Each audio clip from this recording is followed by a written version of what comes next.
Hello, I'm Michelle Rain, Assistant Director at the Wood County District Public Library. It's April 24th, 2014, and we're talking with Dick Powers at the Carter House in Bowling Green, Ohio. I was reading over your resume and was so astonished at all the many things that you have done. You were a veteran in the Navy and on the first ship that landed in Hiroshima after the bomb. You were Chamber of Commerce Citizen of the Year. You've been a lifelong supporter of youth sports in Bowling Green, past president and current member of the Exchange Club. You've worked on the Ohio-Ontario Friendship Games, were director of purchasing at BGSU, 40 years in the Falcon Club, and 39 years at Ice Horizons, and 37 years volunteering with the tractor pull. So you have been extremely busy in the community. Are you tired yet? No. Tell me where you grew up and how you came to be in Bowling Green. I grew up in Galion, Ohio. Was active in sports. Went into the Navy, then came back out and decided that maybe I should go to school. I had met my wife on a blind date in Columbus, Ohio. When I was home on leave, the friend of mine wanted to see a young lady down in Columbus that was in White Cross nursing with Ellie. So I took him down and met her on a blind date. We went out for lunch, and then we dropped her back off, and they went to work, and we corresponded back and forth. And in cleaning out my house, I found a big, heavy box, and it was full of all of the letters I ever wrote her. Oh. And kind of surprising. But we decided that an education was better than nothing, so I went around and had 3 schools that I could have gone to on an athletic scholarship. And I decided, no, I wanted to come up here. So we came to Bowling Green,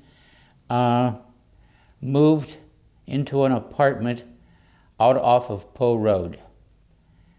It was better known as Fertile Valley at that point, because they were World War II shacks, and sometimes the floors weren't the most even, so we borrowed from the maintenance department floor jacks and put them down underneath and leveled the floors out so we could open the doors. And wow. We paid, the first apartment we moved into out there was a single bedroom, and we paid $35 a month. And they furnished everything, and they gave us paint to paint it. And the second apartment we moved into was a 2-bedroom, and that was $42.50 a month. Wow. And someplace, there's still a sign for Department A that we moved into when they tore them down, and actually they burned them. They had fire school out there. Yeah. But, from there on out, it's been fun. So was your wife a native of Columbus? No, she's a hillbilly from Wheeling, West Virginia. Oh, so what was she doing in Columbus? She was in nurse's training, and she has her nursing degree, got her RN. Yeah. Is that when the nurses went to stay in the hospital to get their training? Yes. Yeah. Yes. She lived at 98 Buttles Avenue, and the hospital was up on Goodale Park then at that point, and it's now Riverside Methodist. Yeah. Boy, is it huge. When you all came here, so you got your degree here. Yes. And then you stayed here. Yes. And what was your first job right out of college? I went to work for Brush Beryllium.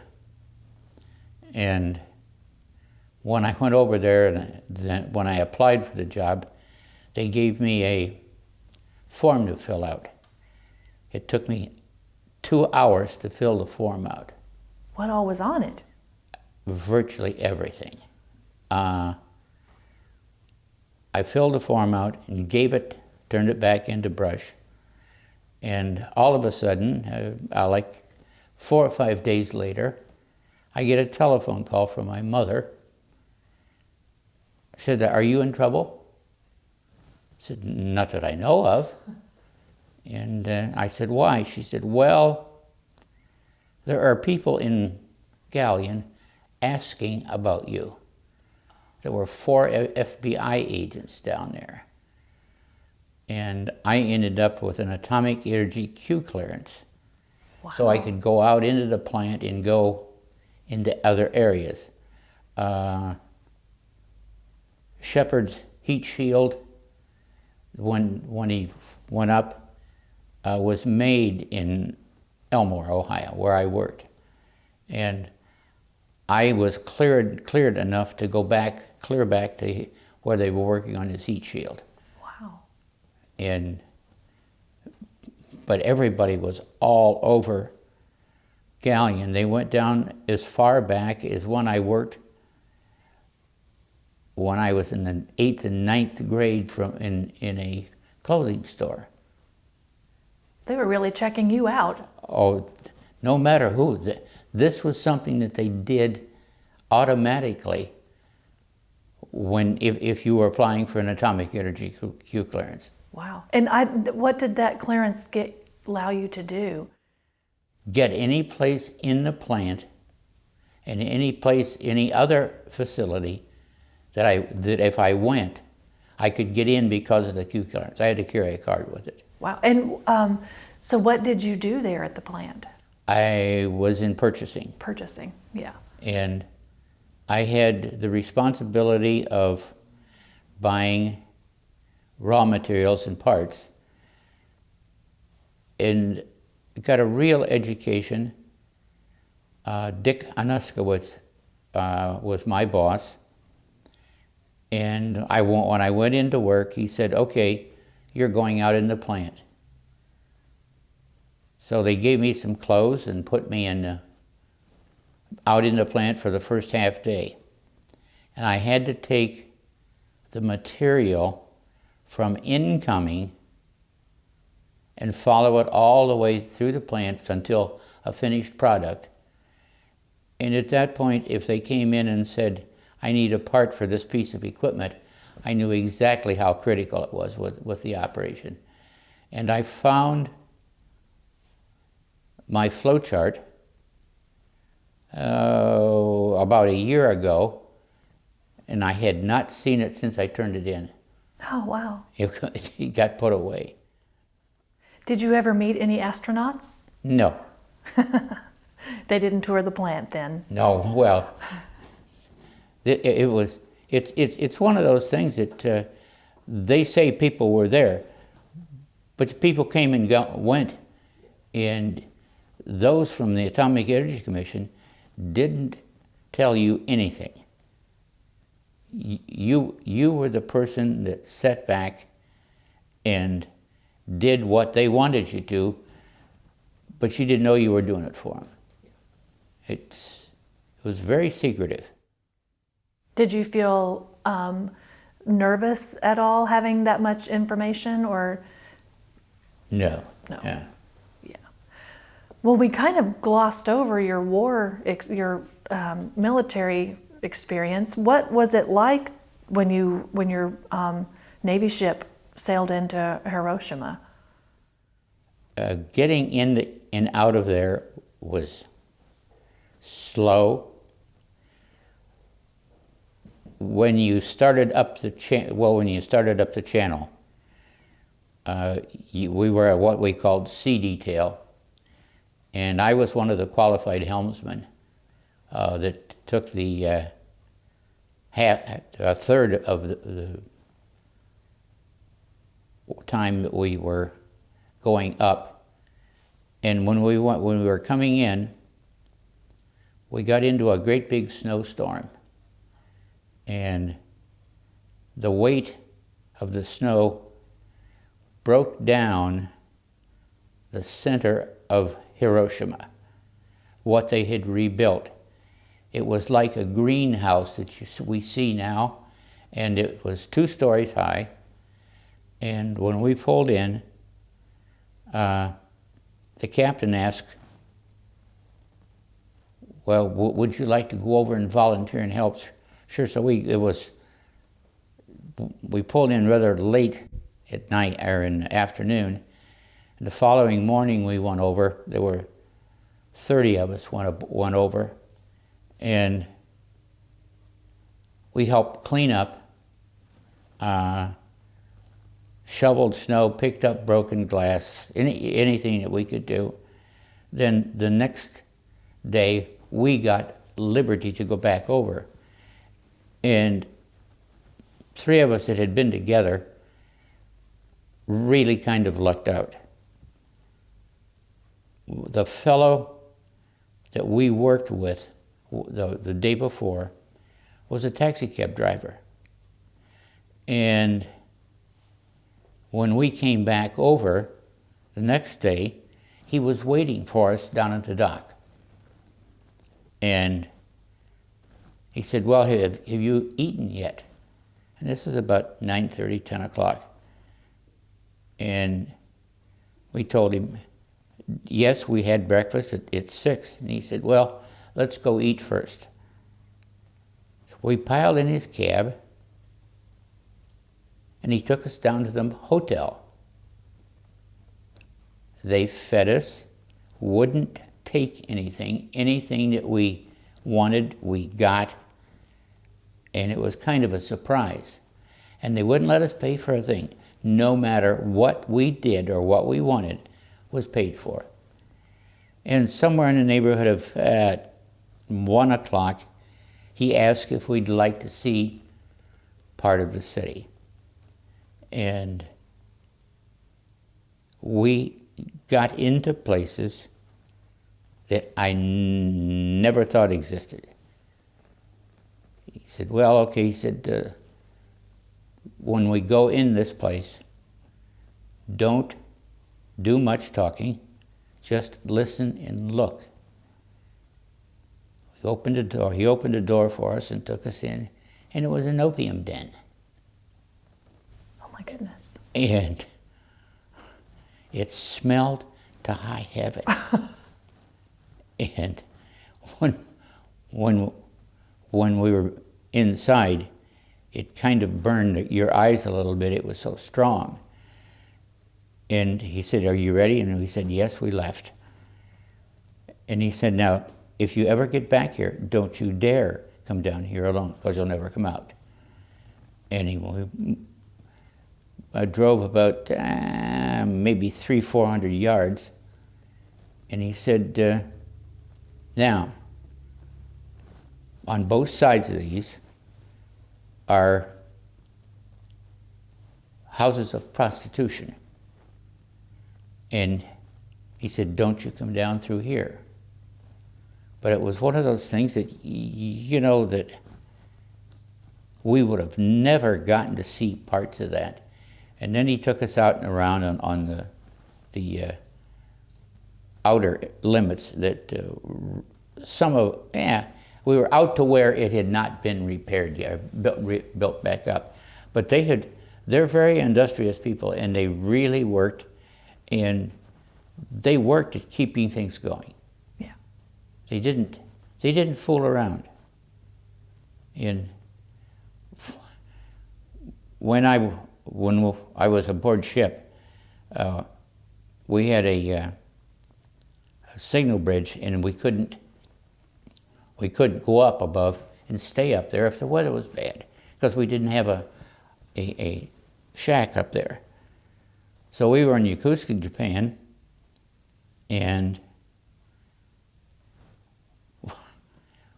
one of the foremen came over and was doing some work up on the signal bridge, and we got to chit-chatting with him, and he said, oh, is there anything you need? Yeah, we need a shack up here.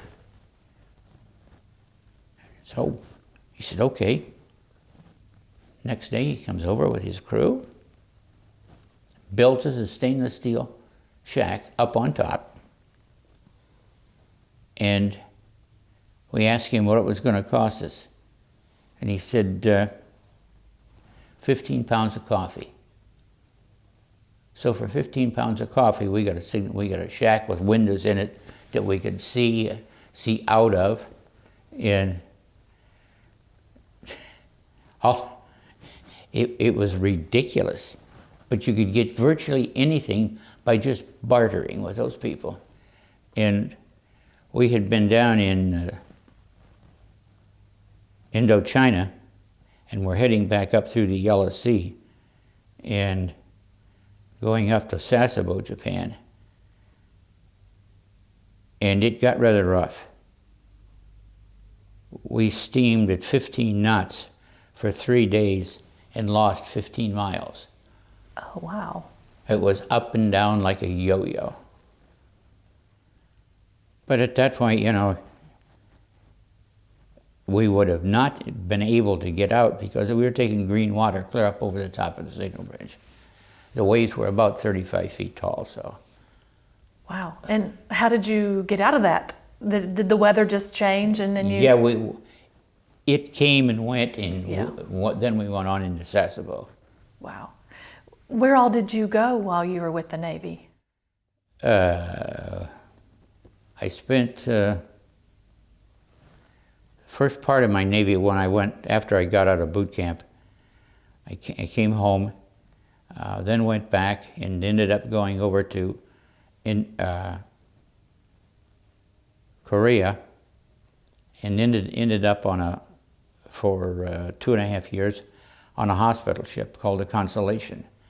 And we were taking patients off the front lines, and we were anchored at Incheon, and they brought patients in by vehicle and then by boat to us, or else by helicopter. And being in signaling and navigation, we had to turn all of this stuff in, and got to know on just talking to the guy flying in, and he said, "Well, would you like to go up with me?" I said, "Sure." So he said, "Okay, I'll give you guys when I'm going to have some time." And all of a sudden, he calls up and he said, "Hey, I'm coming in." He said, "I've got some spare time. Can you get away for a bit?" And I said, "Sure." And got my buddy to come up and took my place on watch, and went back and met him back on the fantail. And all of a sudden, crawled in this little bubble helicopter, and up we go. And you look down, and the flight deck where they landed those things was only 60 by 60. Yeah. But I was up for about 20 minutes with him, and then he brought me back in and sat down, and it was my first helicopter ride. But I was in and out of Yokosuka, Japan, Sasebo, Indochina, in Hong Kong, and we had down in just outside of Hong Kong, we had a passage to freedom, which they had some people that were stranded down there and couldn't get out, and we loaded them up. We had like 200 aboard, and transported them to another port, and then we left them. But I probably would never have had the chance to go through and see some of the places.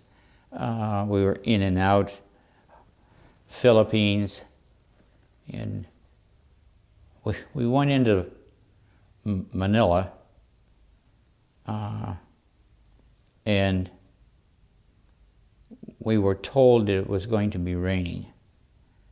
And all of a sudden, we've got the boat out, and they were getting ready to just put the anchor chain down on the buoy, and we kept looking to the stern, and you could see the rain coming. And we didn't get the boat back up out of the water before the rain hit, but it rained so hard that you couldn't see the fantail of the ship standing up on the flight deck, or on the bridge. And it was only 400 or 500 feet.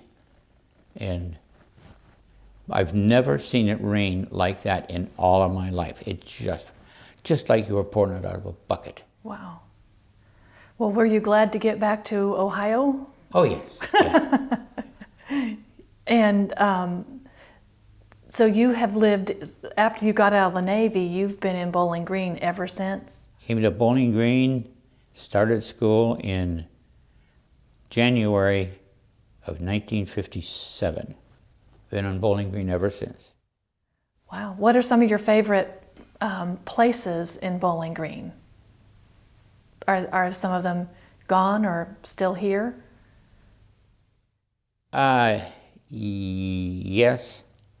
I guess going from the apartment complex, Ellie worked for Dr. Pierce here in town. And she worked at the health center and the hospital and Dr. Pierce's office and Overholt's. And we would meet, she would, on Friday night, I'd go down to Kaufman's, and we'd have something to eat down there. She'd meet me from Dr. Pierce's office, and we'd get something to eat. And we became friendly with the bartender, and we knew where he lived. He lived about 60 feet from where we did, out in the shacks. And his name was Kim Ray. And when Kim graduated from college, they had 5 kids, all under 3. Oh, wow. They had 5, 2 sets of twins, Kevin and Kurt, Tommy and Terry and Kelly. And they had 2 more kids after they left here, and they were working in Tiffin. And every once in a while they'd call up and say, "Hey, you doing anything? You come over and babysit while we have a night out." So we did that up until Kim had an accident. And as you're going out Haskins Road, there's a little jog in the road, just a little turn. And Kim was coming home from a tending bar. He did not drink when he was working, and went to sleep or something and went into the ditch, and we lost him. But at that point, the cement block house on Goral, which is just off of West Worcester Street, that's where they lived when Kim got killed. And we lost track of Toots, and Eddie, who works for Rudder and Dudley, was out and had been to a house and gave the people an estimate of doing some work. And the lady was talking to him, and she said, "Well, I know your mom and dad." And he said, "Oh?" The conversation went on, and finally she said, "Yes, that I knew your mom and dad when we were in school." And all of a sudden, Eddie didn't pick it up, but we knew about where he was working. It was over by Riverby Golf Course. And so Ellie and I were out wandering around one day, and we just went by Riverby, and there was a lady out in her yard raking. So I pulled in the driveway and said, "Do you know where this lady lives?" And we didn't have her name, and we told her that she had 2 sets of twin boys. And she said, "Oh yeah, she lives right over there." And all of a sudden, she said, "She's not home now." but they're in California. Oh. And so we didn't get to talk to her. And maybe 3 or 4 months after that, Ellie went to a presentation at Mary Jane Thurston Park in the and all of a sudden, Ellie's sitting there with 2 or 3 of her friends, and a lady comes in, and she was talking to somebody, and Ellie told me afterwards. She said, I knew who that was. She turned around, and they had not seen each other for 10 years, and it was Toots, and she came in right behind her and sat behind her. So all of a sudden, it's been a lot of good things happen that in the War Department, well, I called her that for 52 years. The wife? Yep. And she was a scrapbook person. And for Ice Horizons, for every show that we did, Ellie made a scrapbook. And all of those scrapbooks and all of that information is in archival collections at the university. And after I lost her in 2007 to lung cancer. And I had a guest room bed that must have had 10 inches of scrapbook stuff. Wow. Newspapers and all laid out, and here, and here. And I was sorting through some of the newspaper stuff, and falls out of my hand a piece of paper that was 4 inches wide and 6 inches long, written on 2 sides. I thought, well, okay, I'll look at this after a bit. So I finished up what I was doing, went in and took it down and plopped down in my chair, and started to read, and I stopped. And I thought, where did this come from? Ellie had written someplace along the line, our engagement process. Oh. And a complete description of from when we met in Columbus, correspondence back and forth, when I came home on leave, where we went and did the odds and ends, and that I proposed to her at the Blue Hole. But never had the slightest idea that I still have the original. Do you agree with what she wrote down? Is that how it happened? It was word for word. Oh, wow. Yeah. And I thought, And how many years were you married? 52. 52. Yep. Yeah. Well, you had mentioned that she worked for the hospital and several other places. Where were you guys both on the night of the blizzard in 1978? In the house. I had been at hockey practice about 4 weeks before the blizzard at 5 o'clock in the morning, and was coming back out of my office was at Park Avenue warehouse at that point on Park Avenue, and I slipped and fell and broke my ankle up the bone instead of across the bone. Yikes. And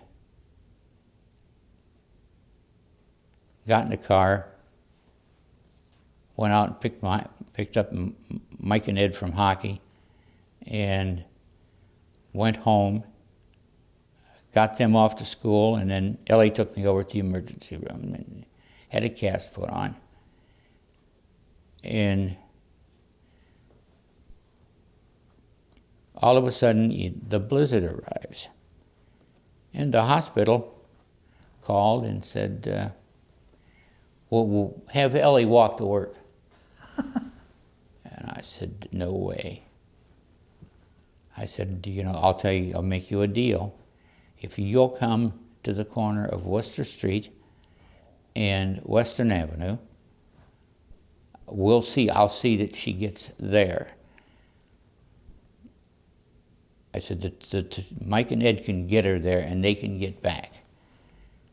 But I said, no way am I going to let her walk from our house to the hospital, even though it's less than a half a mile. And Wilson is just one block off of, or well, not a full block off of Worcester Street. And the hospital got mad at me. Oh. But I told him, I said, I'm not going to risk her walking out there. And the snow was 2 feet, 2.5 feet, 3 feet deep at that point. And that was the next morning, and no way. Yeah. Well, I'm sure they got over it. Oh, yeah. But she was working in emergency room then. Oh, yeah. And she worked 11 to 7. Yeah.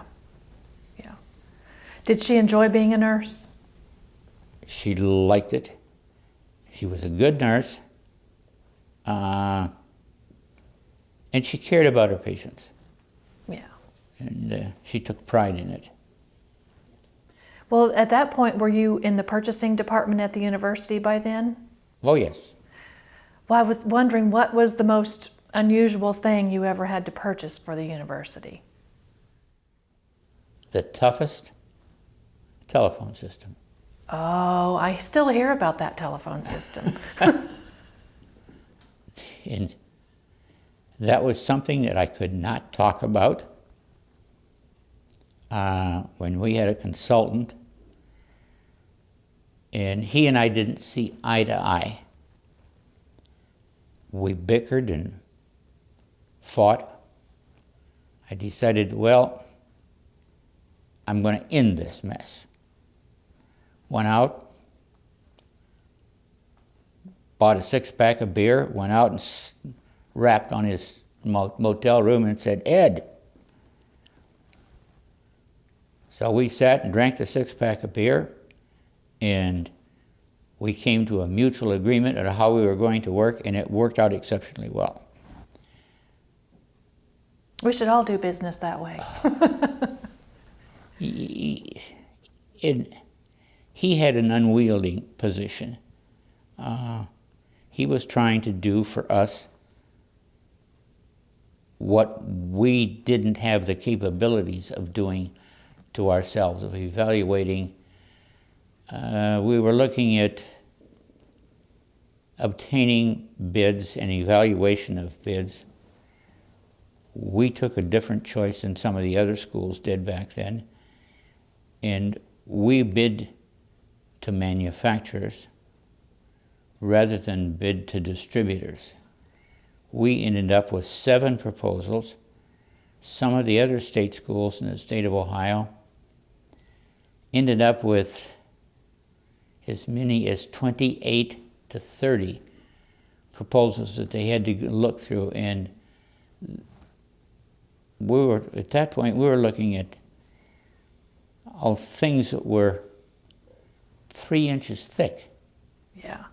And to go down through and to try to pick out the points, and we had one company that came in and decided that they were going to make a stink out of that they said that we've got this price.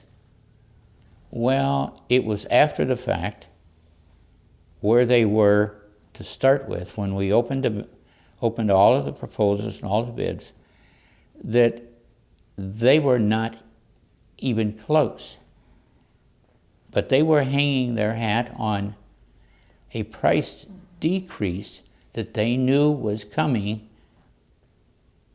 and weren't willing to put that price in, that they figured, okay, we're going to throw it, well, if we're not low, we're going to throw that in to muddy the water.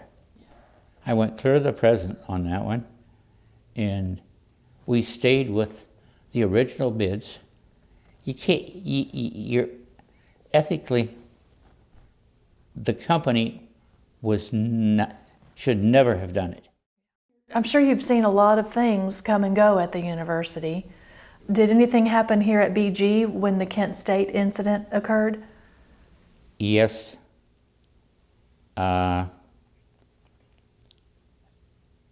It was rather touch and go. It gets awfully scary when you're looking out.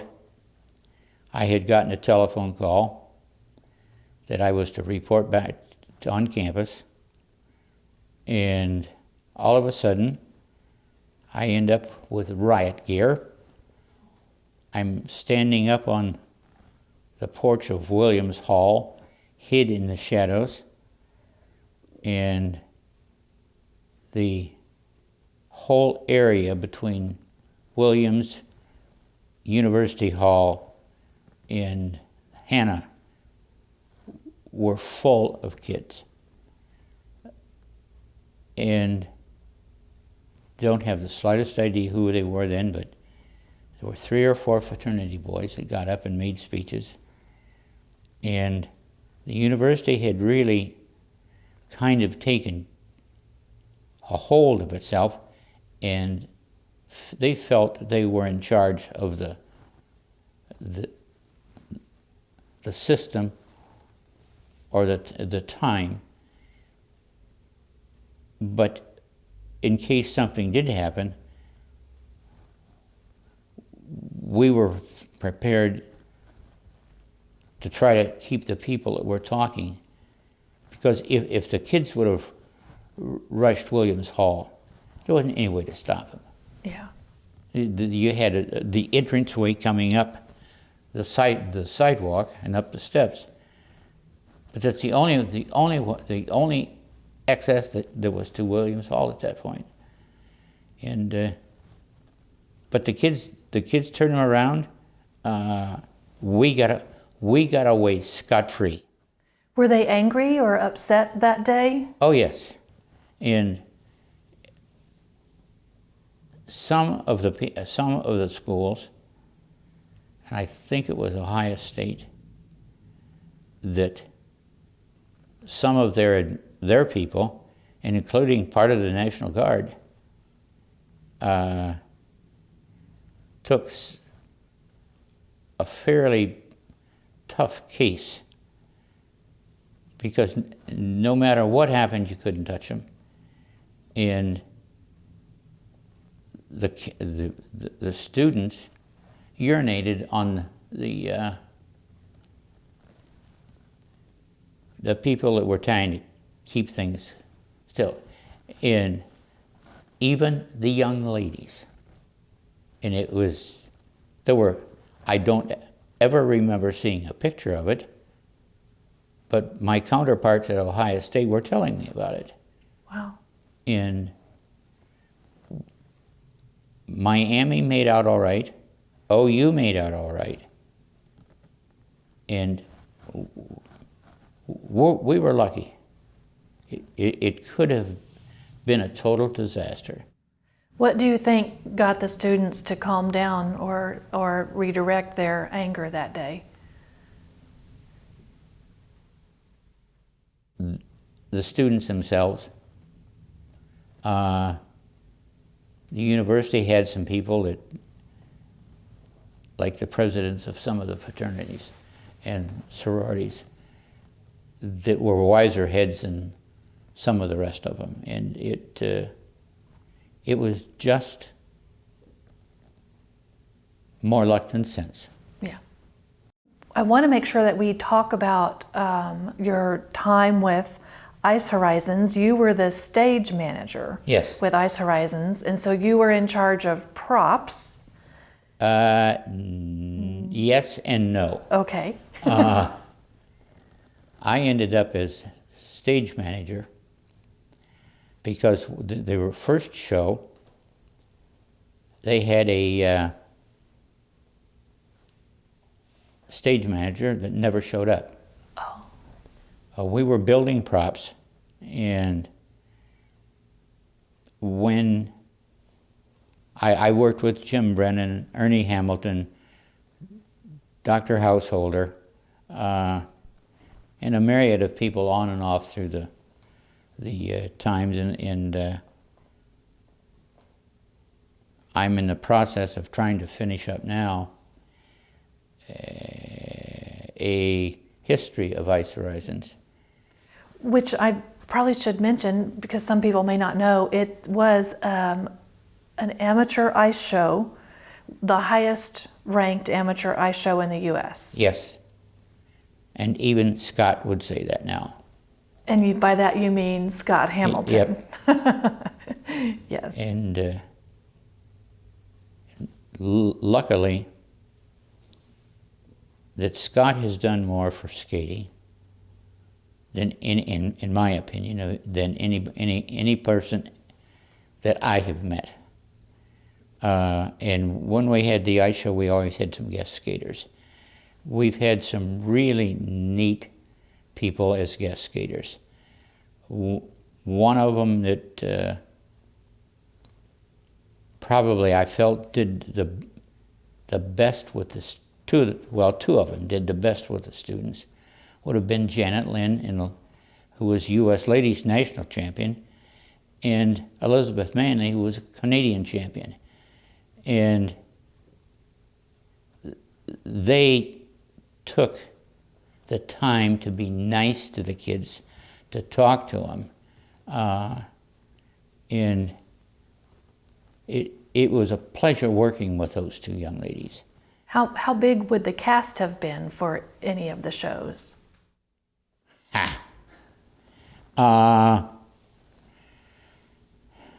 Anywhere from 125 to 175 to 200. When you're looking at the cast size changes with the junior club number. The junior club had always been the last number of the first half, so that if the parents wanted to take the kids home, they didn't have to stay there till 11:30, 12 o'clock at night for practice, and even during show. And so the directors had started that, and it worked out really exceptionally well. And you dedicate your time and you look at it. In one show, I was show chairman. I think of either 3 shows, and on show chair with the show committee for 3 other shows.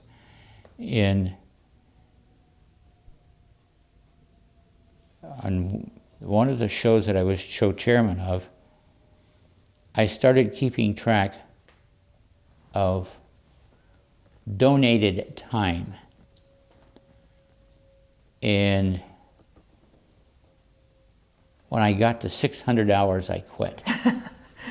That's 600 of your hours. 600 right. Of my hours. That's right. Yeah. We started in June, or we started in December, and started building props and moving and on.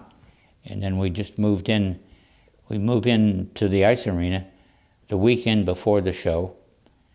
By the time you get there, you can virtually see these things and how you put it on. And we had some big props that we put in that, and I cannot find it on the tape the videotapes that the tapes I've got. I've gone through every show except 4 in the last 5 days, from start to finish, of what I'm going to try to do and how I'm going to, and if I can't find some information, I'm going to go back to what I did, and I'm done with it. But What was the most difficult prop you ever made?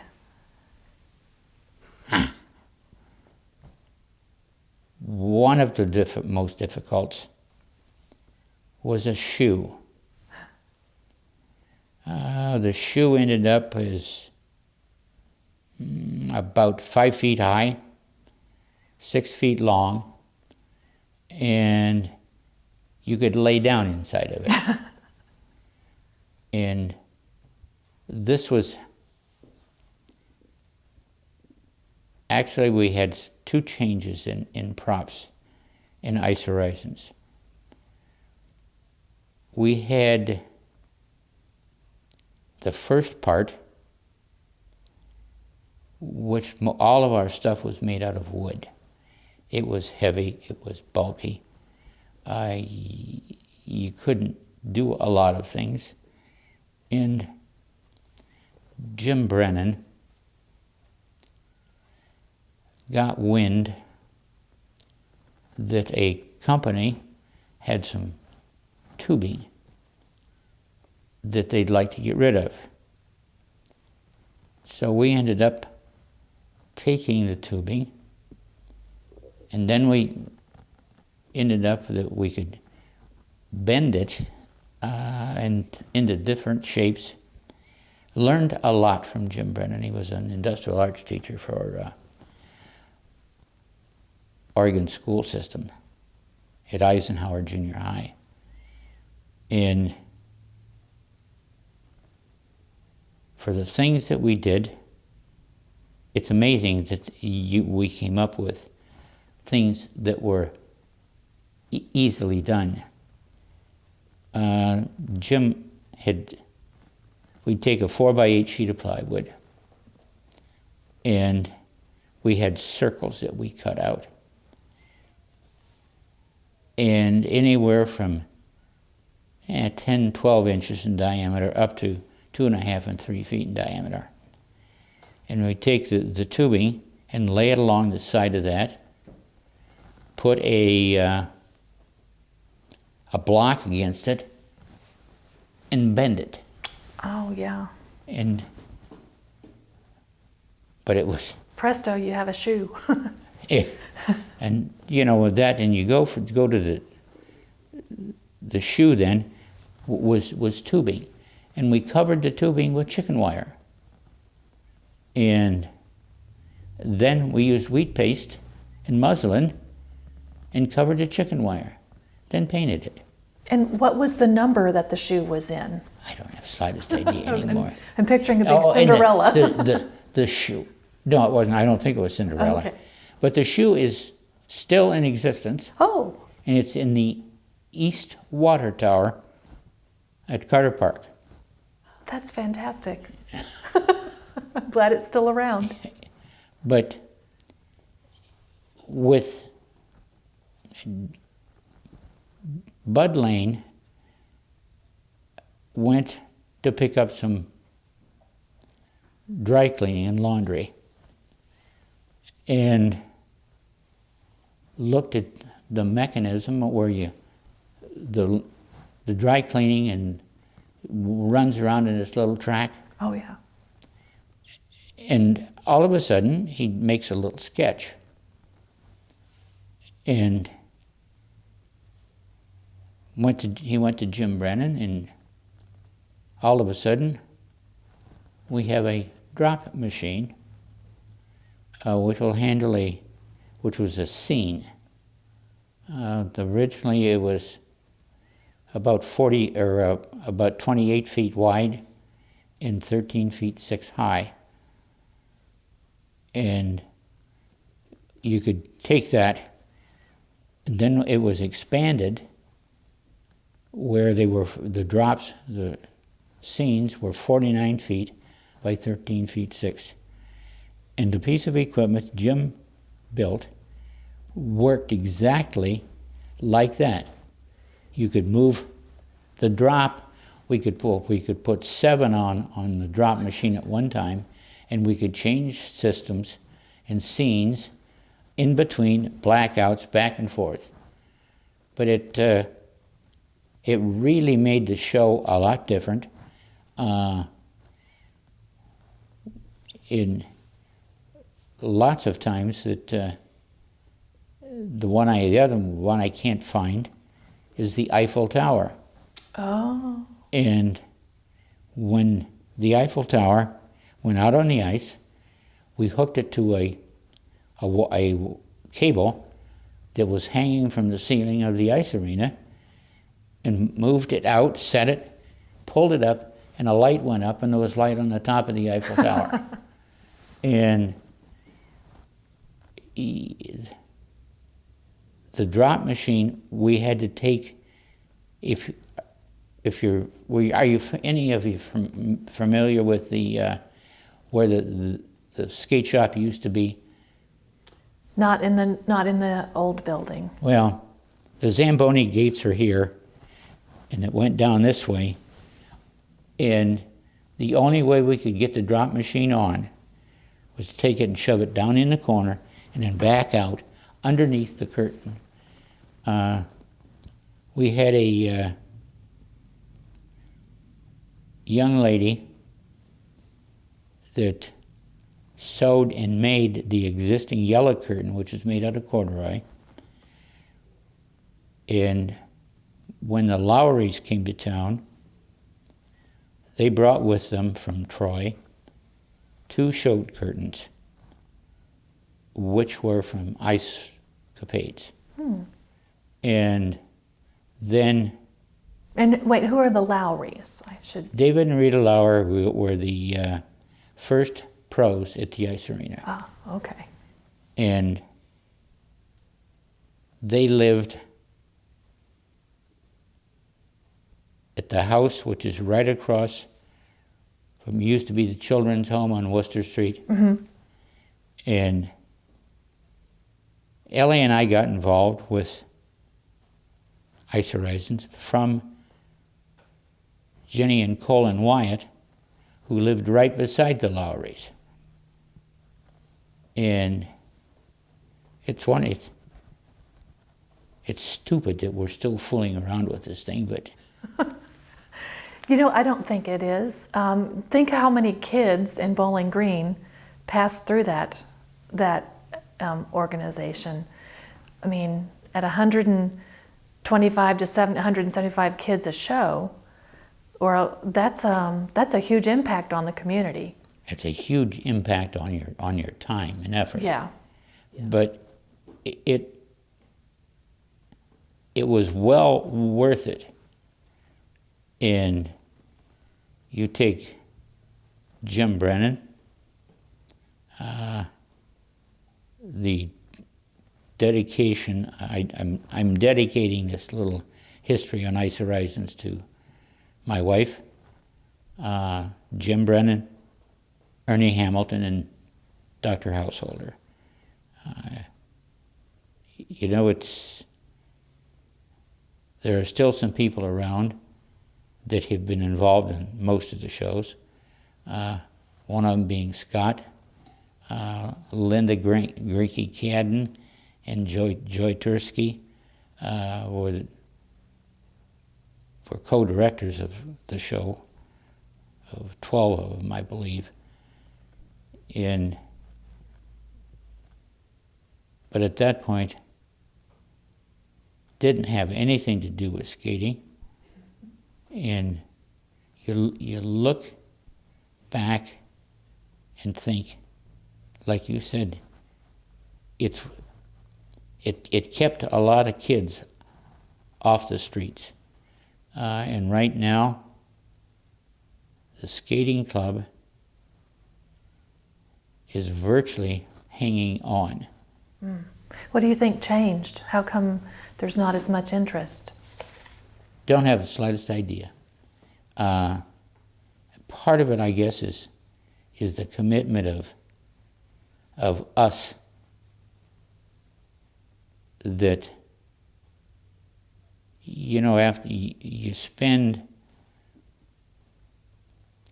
6, 7 months getting ready for a show, and you burn out after a bit. Yeah. Well, after 39 years, you're allowed to burn out. But at that point, the last 6 shows, we had the props area we built was on just south of Portage at the Pearl Oil garage, and which was really nice. But you go out there, and there was Bud and Ernie, myself, and maybe a parent once in a while. And we put in more time than anybody else did. I'll accept Linda Grinke Cadden as when she was directing the shows, and her sister Joy. But you know what? I suppose that if we would have had more volunteers to come out, but on the other hand, you have to learn to dedicate and to delegate and have people things when they come out to work. If you don't have something to do, if you don't keep them busy, they're not going to come back. Well, the other nationally recognized thing that Bowling Green has is the tractor pull, which is not everyone's cup of tea. How did you get interested in the tractor pull? Dean Roach was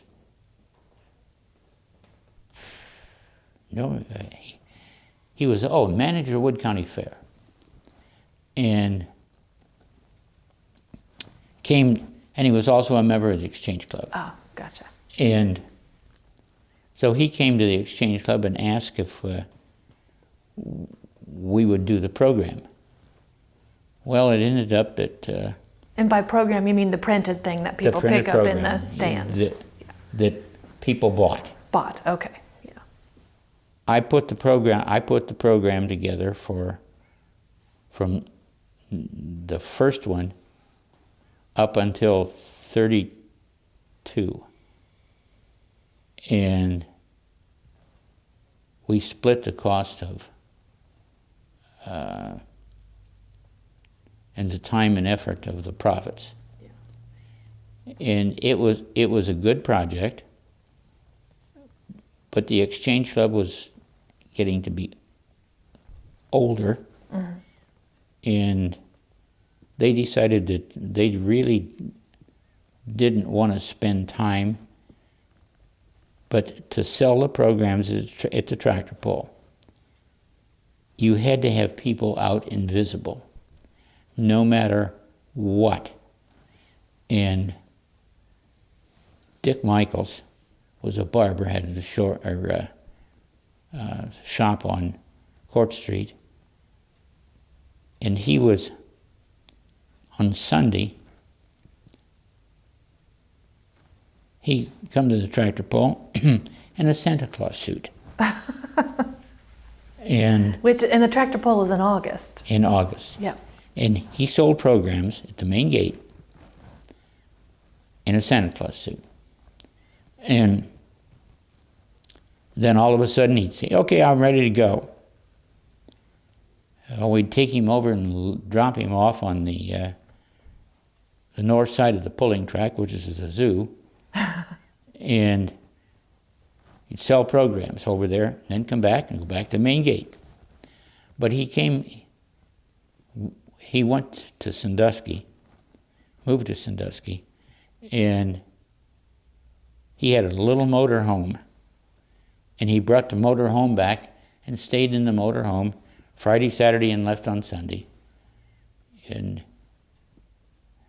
He enjoyed doing that? Oh, we had a good time. Yeah.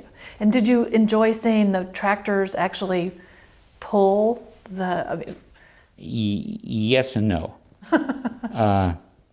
There were some real nice people. One of the tractor pullers that I really got to like was Footloose, and he's still driving, and he's a bit unique. He drives a mini rod, an 1,800 or 2,000 pound, and he doesn't have any legs. Oh. And he was in an accident, and he lost his legs. But to see Footloose there, and you go out and you look, somebody over there is working on a tractor, he's over there helping them. And I'm not sure what year it was, but we were on Sunday afternoon, and Footloose had just won his class. And the track was full of people. And all of a sudden, Footloose came up and took the microphone and decided that he was going to have a little bit of fun. He started in on the crowd and said, "Hey, anybody on the west end of the track, you got a box or something you can send down? Start passing it down, and I want you to throw money in that box." And that's how they got involved with Make-A-Wish. Oh. But when it came down that day, they collected $15,000 that they donated to Make-A-Wish, just sending a box down the track. I was down just off the edge of the stage, and somebody had sent down a Bud box, one of these that holds a 36. Yeah. And the money was coming out the top. Wow, generous people. Oh. Yeah. Hey, and they still are. Yeah. Yeah. Well, Dick, thank you for coming by and talking with me today. I'm really glad we were able to do this and learn a little bit about Bowling Green. It's a good city. It is a good city. Thank you very much. Oh, you're welcome.